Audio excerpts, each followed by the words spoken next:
दैनिक वेतनभोगी कर्मचारी के नियमितीकरण से संबंधित एक बहुत ही महत्वपूर्ण जानकारी प्राप्त हो रही है। जानकारी में आगे बढ़ने से पहले जिन साथियों ने अभी तक चैनल को सब्सक्राइब नहीं किया है, चैनल को सब्सक्राइब कर लीजिए, बेल आइकन को प्रेस कर दीजिए ताकि समस्त प्रकार के कर्मचारियों से संबंधित जानकारी आपको लगातार इस चैनल के माध्यम से मिलती रहे।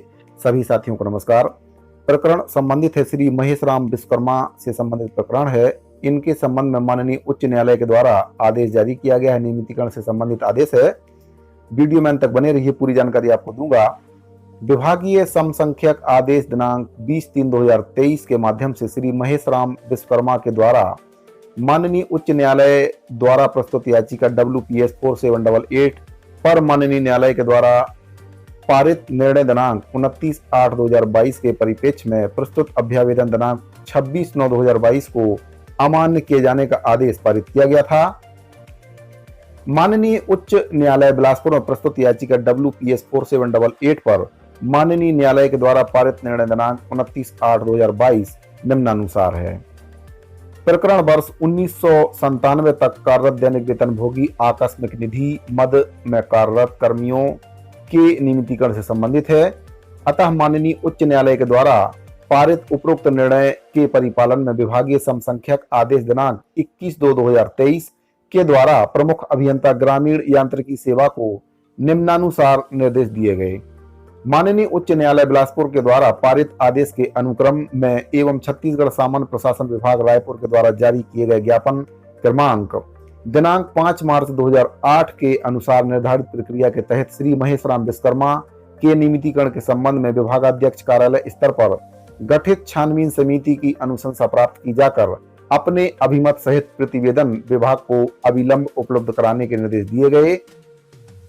उपरोक्त विभागीय आदेश दिनांक 21/2/2023 के संदर्भ में कार्यालय कार्यपालन अभियंता ग्रामीण यांत्रिकी सेवा संभाग कोरबा के अंतर्गत 4 सदस्यीय छानबीन समिति की बैठक दिनांक 6/3/2023 को आयोजित की गई। छानबीन समिति के द्वारा निम्नानुसार निष्कर्ष दिए गए।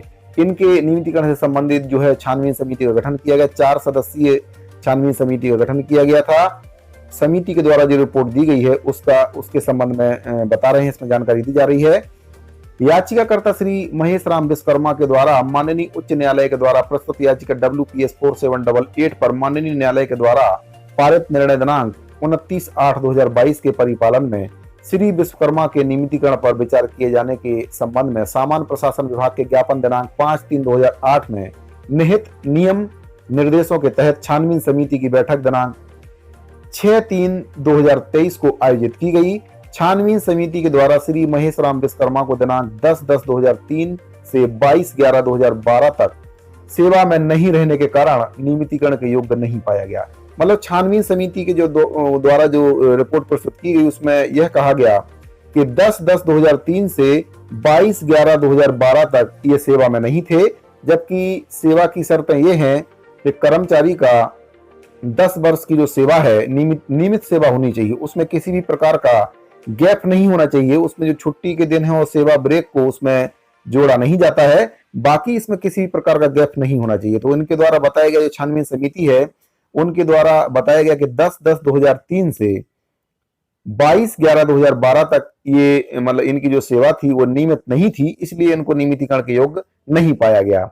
इसके आगे अतः उपरोक्त स्थिति को दृष्टिगत छानबीन समिति के द्वारा दी गई अनुशंसा के परिप्रेक्ष्य में विभागीय समसंख्यक आदेश दिनांक 20/3/2023 के द्वारा श्री विश्वकर्मा के द्वारा प्रस्तुत अभ्यावेदन दिनांक 26/9/2022 को अमान्य किए जाने के आदेश पारित किया गया।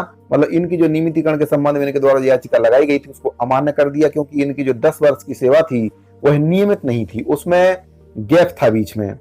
इसके बाद माननीय न्यायालय के द्वारा दिनांक 29/8/2022 को पारित निर्णय के अनुसार 8 सप्ताह की समय सीमा में शासन के द्वारा निर्णय नहीं लिए जाने के कारण श्री महेश राम विश्वकर्मा के द्वारा माननीय उच्च न्यायालय में अवमानना याचिका क्रमांक 2/2023 प्रस्तुत की गई।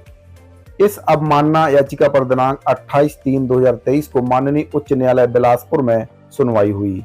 चूंकि माननीय उच्च न्यायालय के द्वारा दिनांक 29/8/2022 को पारित निर्णय में याचिकाकर्ता के द्वारा दैनिक वेतनभोगी कर्मचारी की दिनांक 31/12/1997 तक 10 वर्ष से अधिक अवधि की सेवा पूर्ण कर लिए जाने के कारण नियमितीकरण के संबंध में निर्णय लिए जाने का निर्णय पारित किया गया था। मतलब इनके द्वारा पूर्व में जो सेवा की गई थी वह 10 वर्ष से अधिक की थी और निरंतर सेवा की गई थी। मतलब 31/12/1997 तक इनके द्वारा जो 10 वर्ष की सेवा की गई थी और 10 वर्ष से अधिक की सेवा इनके द्वारा कर चुके थे और नियमित सेवा इनके द्वारा की गई थी। अतः दिनांक 28/3/2023 को सुनवाई के दौरान माननीय न्यायालय के द्वारा पूर्व में पारित आदेश दिनांक 29/8/2022 के परिप्रेक्ष्य में शासन द्वारा माननीय न्यायालय के समक्ष श्री महेशराम विश्वकर्मा के नियमितीकरण के संबंध में प्रकरण का पुनः विभागीय परीक्षण कर यथोचित कार्यवाही करने का अनुरोध किया गया। माननीय उच्च न्यायालय द्वारा प्रकरण में सुनवाई की आगामी तिथि 19 अप्रैल 2023 नियत की गई है। छत्तीसगढ़ शासन सामान्य प्रशासन विभाग के ज्ञापन क्रमांक दिनांक 5 मार्च 2008 में निहित शर्तों नियमों के तहत विभिन्न विभागों कार्यालयों के द्वारा दैनिक वेतनभोगी आकस्मिकता निधि मद में कार्यरत कर्मचारियों के नियमितीकरण के हेतु विभागीय छानबीन समिति का गठन कर कर्मचारियों के नियमितीकरण की कार्यवाही उपरोक्त ज्ञापन जारी होने के पश्चात की गई। उपरोक्त ज्ञापन की कंडिका 2 निम्नानुसार है। संबंधित व्यक्ति के दैनिक वेतनभोगी चाहे वह कलेक्टर दर के रूप में अथवा तदर्थ रूप में दिनांक 31/12/1997 तक लगातार उसी पद पर या समकक्ष पद पर कार्य किया हो के संबंध में लगातार कार्य करना सेवा देना तभी माना जाएगा यदि प्रत्येक वर्ष में कुल सेवा ब्रेक 1 माह से अधिक की ना हो। मतलब अगर 10 वर्ष की सेवा किसी कर्मचारी के द्वारा की जा रही है तो उनके द्वारा जो गैप है 1 महीने से अधिक का गैप नहीं होना चाहिए, सेवा लगातार होना चाहिए। मतलब 10 वर्ष की जो सेवा कंटिन्यू होनी चाहिए उसमें किसी भी प्रकार का गैप नहीं होना चाहिए और गैप है तो 1 महीने से अधिक का गैप उसमें नहीं होना चाहिए। लगातार सेवा के लिए हड़ताल की अवधि सेवा में ब्रेक नहीं मानी जाएगी। मतलब जो हड़ताल अवधि है उसको सेवा में ब्रेक नहीं माना जाएगा, उसको निरंतर ही माना जाएगा। इस आदेश की कंडिका 2 में दर्शित माननीय उच्च न्यायालय के द्वारा पारित निर्णय दिनांक 29/8/2022 के परिप्रेक्ष्य में पूर्व में जारी विभागीय आदेश दिनांक 20/3/2023 में उल्लेखित तथ्यों के आलोक में प्रकरण का पुनः अभिलेखीय परीक्षण किया गया।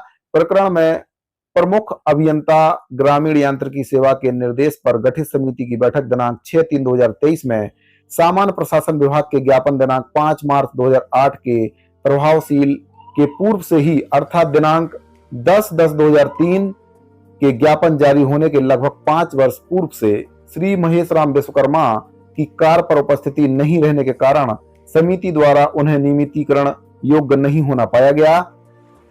वर्तमान प्रकरण को सामान्य प्रशासन विभाग के द्वारा जारी ज्ञापन दिनांक 5/3/2008 की कंडिका 2 में उल्लेखित अनुसार श्री विश्वकर्मा के द्वारा दैनिक वेतनभोगी कर्मचारी के रूप में दिनांक 31/12/1997 तक की गई सेवाओं के संबंध में अभिलेखीय परीक्षण किए जाने पर श्री विश्वकर्मा की उपरोक्त सेवा अवधि में कोई व्यवधान पाए जाने का अभिलेख प्रमाण नहीं पाया गया। मतलब इनके द्वारा जो सर्विस की गई थी 31/12/1997 तक की गई इनकी सेवा में किसी भी प्रकार का मतलब व्यवधान नहीं पाया गया। मतलब सर्विस ब्रेक नहीं थी, किसी प्रकार से इनके द्वारा गैप नहीं किया गया था, निरंतर सेवा की गई। इस वजह से अतएव मान्य उच्च न्यायालय में प्रस्तुत याचिका WPS 4788/2021 पर पारित निर्णय दिनांक 29/8/2022 में दिए गए निर्देश के प्रकाश में श्री महेशराम विश्वकर्मा समयपाल के द्वारा वर्ष 1986 से दिनांक 31/12/1997 तक दैनिक वेतनभोगी आकस्मिक निधि के रूप में दी गई निरंतर सेवाओं को मान्य योग्य पाते हुए छत्तीसगढ़ शासन सामान्य प्रशासन विभाग के ज्ञापन क्रमांक दिनांक 5 मार्च 2008 में निहित शर्तों नियमों के तहत ज्ञापन जारी होने के दिनांक से अर्थात दिनांक 5/3/2008 से समयपाल के पद पर नियमितीकरण करते हुए प्रकरण को निराकृत करता है। छत्तीसगढ़ के राज्यपाल के नाम से आदेश अनुसार रामपाल खैरवार अवर सचिव छत्तीसगढ़ शासन पंचायत एवं ग्रामीण विकास विभाग के द्वारा इसमें साइन है, इनके द्वारा यह आदेश जारी किया गया। मतलब इनकी जो सेवा थी 10 वर्ष की जो पूर्व में इनके द्वारा सेवा दी गई थी वह सेवा इनकी निरंतर सेवा थी और उसी को आधार मान के इनकी जो नियमितीकरण की आदेश है वह जारी की गई है। तो 31/12/1997 तक इनके द्वारा लगातार सर्विस की गई थी। 1986 से ये सर्विस में थे और 1986 से 31/12/1997 तक इनके द्वारा जो सर्विस की गई थी उसको ही आधार मानकर इनके लिए यह आदेश जारी किया गया। मतलब 10 वर्ष की सेवा इनके द्वारा पूर्व में जो की गई थी उसमें किसी भी प्रकार की सेवा ब्रेक नहीं थी, उसी को आधार माना और कोर्ट के द्वारा यह आदेश जारी किया गया है और इनके नियमितीकरण के संबंध में न्यायालय के द्वारा इनके पक्ष में आदेश जारी किया गया है। साथियों, अगर आपको ये वीडियो अच्छा लगा हो तो वीडियो को लाइक कर दीजिए। अगर आप इस आदेश की कॉपी को डाउनलोड करना चाहते हैं तो वीडियो के डिस्क्रिप्शन में टेलीग्राम चैनल का लिंक दिया गया है, आप वहां से इस पूरे आदेश को डाउनलोड कर सकते हैं, अच्छे से अध्ययन कर सकते हैं, अपने साथियों को शेयर कर सकते हैं। मिलते हैं अगले वीडियो में एक और नई जानकारी के साथ, तब तक के लिए दीजिए इजाजत। धन्यवाद।